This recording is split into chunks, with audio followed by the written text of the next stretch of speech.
over the last year or so, I've done quite a few videos showing what I'm calling my series or my collection of things. And today we're going to take a look at my collection of fire starters, and it's going to be a couple of different things. One will be how to create a spark, and then other things will be more Tinder, specialized Tinder stuff that can help you maintain a fire once you get it going with the things that you start the spark with.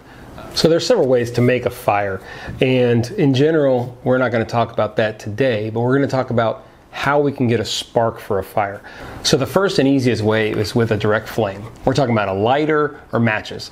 Certainly something you can keep as a fire starter. There's nothing wrong with having a big lighter as a fire starter, especially for an emergency fire starter.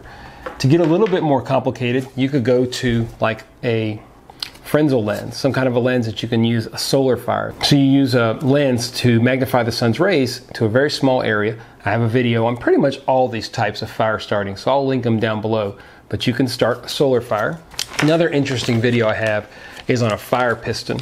I first saw a fire piston on Survivor Man with Les Stroud, which I think a lot of us have seen a lot of his shows.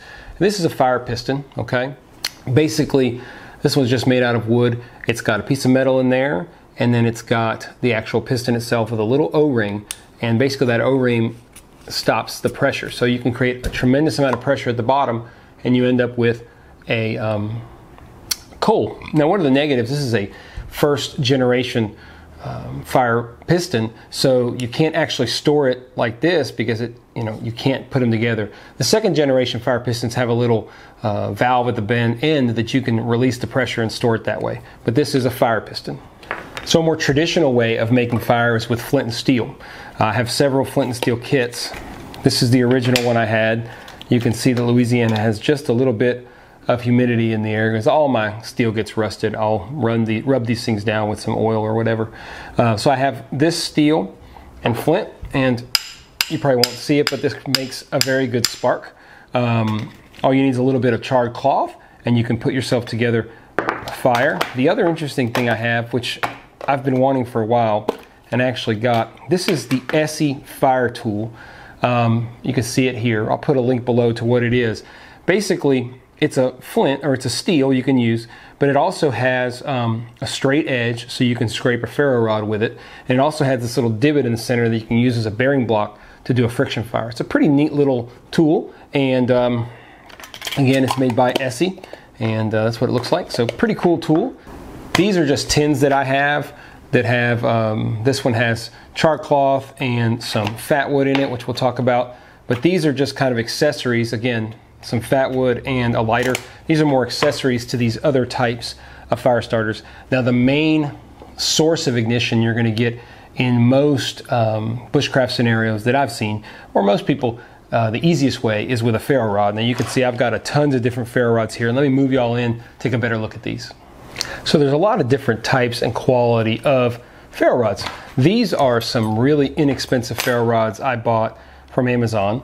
I probably paid, I think, about $15 for 10 of these, and I often give these away, and I keep these in our emergency kits. Basically, it's a traditional ferro rod at the bottom, and then there's a line of magnesium at the top here that you can scrape off, and you can create a fire like that.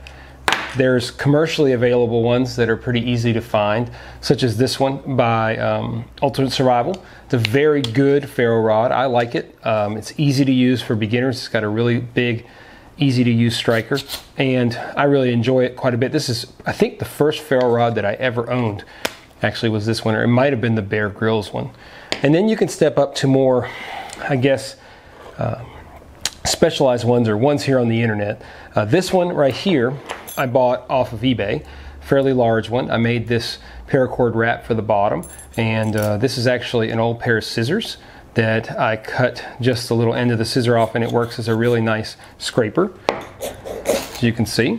Then I have a series from Nathan 4071 here on YouTube. This is just a small one that I carry in my everyday fire kit whenever I go backpacking. And then he's got his bigger ones. This is a large one. You can see I've used this one quite a bit, and I made this kind of custom fat wood handle for it. And then this is an actual handle that I got from Nathan, and I believe that these handles are made by Tom Chitwood, but I'm not 100% sure. And then this one, I know Tom made this particular handle for these humongous monster ferro rods. I don't know if you can see just how big that thing is, but it is really big. And then again, I made a striker out of some fat wood, and it really works well. And then you have an emergency, just in case you really need something, you've got a handle that you can actually use to light the fire with. So this is my collection of ferro rods. You can spend anywhere from a couple of dollars up to maybe $40 for this really big one. But this $40 one, I venture to guess how many strikes you'd get off this, but it'd be pretty impressive to see how many you can get.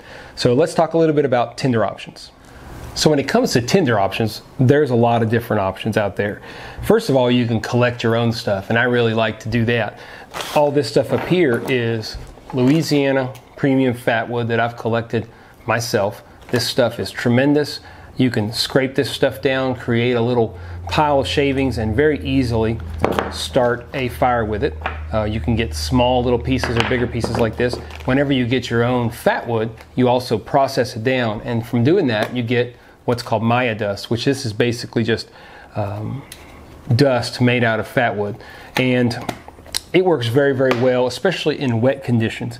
Now, probably the best thing to use in wet conditions is birch bark. Now, we don't actually have birch bark here in Louisiana, but Howard over at Cabot Bluegill sent me these bags, and they're still lasting me quite a long time. I've got a couple other people on the internet that are going to send me some birch bark here at some point, and pretty looking forward to that, because birch bark is amazing at starting a fire.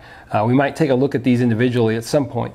So those are things you can easily collect on your own, depending on your geographical location.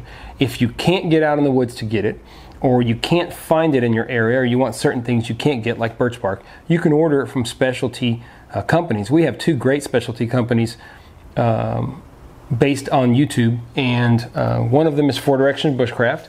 I bought this along with other stuff. I bought this big piece of fat wood along with this really nice carabiner. You can see 4 Directions Bushcraft on there, and great company, very high quality stuff. And then I bought this, which is just a large assortment. I haven't got it out, but it's a large assortment of all kinds of tinders. Cedar bark, more fat wood, jute twine, all kinds of stuff in here. This particular bag like this would last you a long time. You can also go with another great company, which is Pine Fire. Pine Fire sells a lot of specialty products, things that they put together themselves. They have great fat wood. They used to sell fat wood. Now they give fat wood away with every purchase, which is really neat. So you can buy these different containers full of different tinders. This one has, like I said, jute twine, fat wood, cedar bark, a little bit of birch bark at the bottom, all kinds of stuff. And then they make specialty products. These are their little, I think they call them their cookies, fire cookies. I'm not sure. I've never used one, but there's lots of reviews on the internet. Basically just very combustible. And the thing about these is that they will, if you can get them to catch fire, they really work well in wet conditions. So you have lots of options. These are the ones that I have. I have more of this stuff, but this is just a little sampling of what you can use for tinders, whether you get it yourself or you purchase it from really nice companies here on the internet. I know what you might be thinking, you know, I don't have skills, I don't really know how to use all this ferro rod stuff. But don't worry, you can do other fire type stuff. I mean, look, just a simple propane torch. Get yourself a propane torch, good to go. Perfect fire starter. And, I mean, if that's not enough for you, there's another less portable but very potent option. Extreme, maybe, but very effective. So that is a look at my fire starters. Now, as you can see, you can do anything from a match and a lighter up to a ferro rod or flint and steel. All kinds of options to start a fire. You can even go with a propane powered version if you really want to.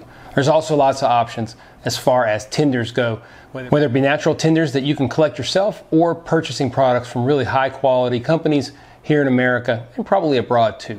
So I hope you guys enjoyed taking a look at my different fire starters. I've obviously been collecting these over time, and I enjoy collecting them and I enjoy using them. As always, I appreciate y'all watching Paleo Hiker MD. I haven't put out as many videos lately. I've just been really busy, but I'm trying to keep to once a week if I can, and everything is going pretty well overall here at the homestead. I got a brand new camera. Hopefully you guys can see the quality improvement. I got a Panasonic Lumix G7. Pretty excited about that. and I'm going to try to put this up in 4K, and hopefully the quality of the videos going forward will be much better. So as always, guys, appreciate y'all tuning in to Paleo Hiker MD, and look forward to more videos here soon. Thanks.